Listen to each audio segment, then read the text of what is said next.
Rajan Prasad. Thank you, Mr. Speaker. This bill really demonstrates this government's inconsistency and duplicity. And in my contribution to this bill, I want to demonstrate that, Mr. Speaker. But fundamentally, the bill is about enabling the voices of the people of Rodney District Council to be heard in this Parliament.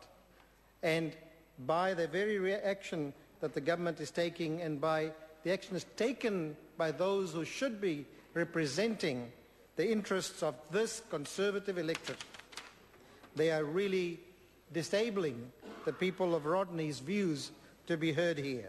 So the government has failed the people of Rodney, Mr. Speaker, by not fronting up and also by making little of the arguments that they are presenting.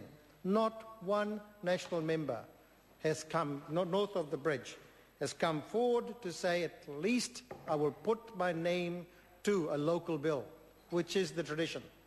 They haven't done that, and the people of Rodney will not forget that. Mr. Speaker, the people of North Rodney are good and reasonable folk.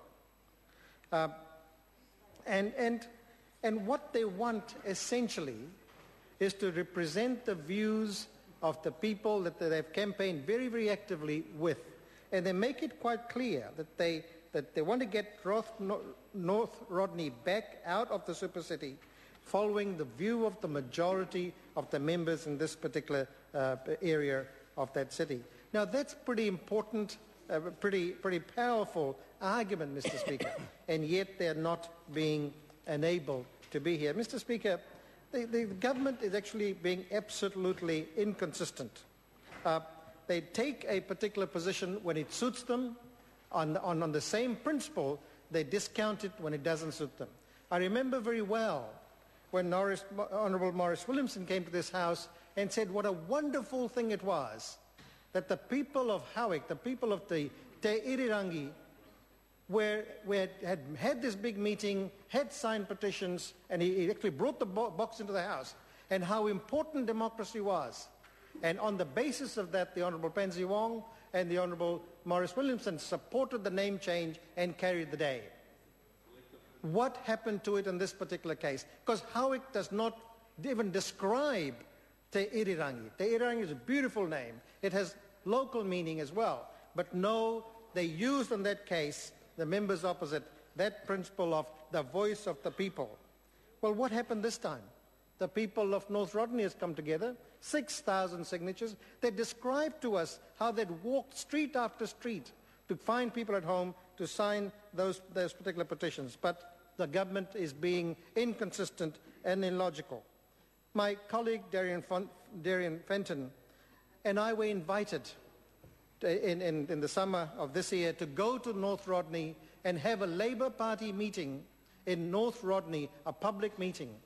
I said to my wife, come along. It is a very conservative electorate. There probably will be 20 people there, if that. We can go and have a meal.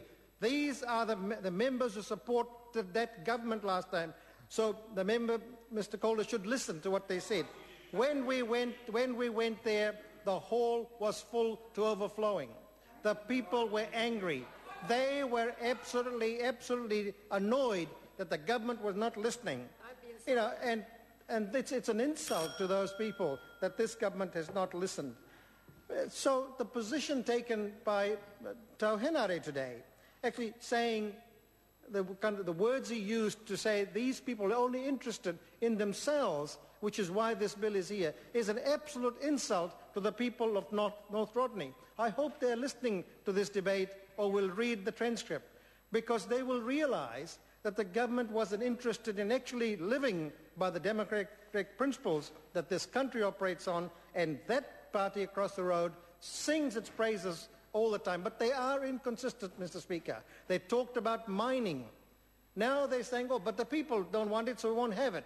And yet the people of North Rodney do not want to be part of this city, the Auckland Super City. So, Mr. Speaker, this is about giving voices to the people of North Rodney. They won't have the voice I thank Darren Fenton for bringing it forward, and it's a shame and a black day in the history of this Parliament, really, that North Rodney people cannot come and have their say. Thank you very much.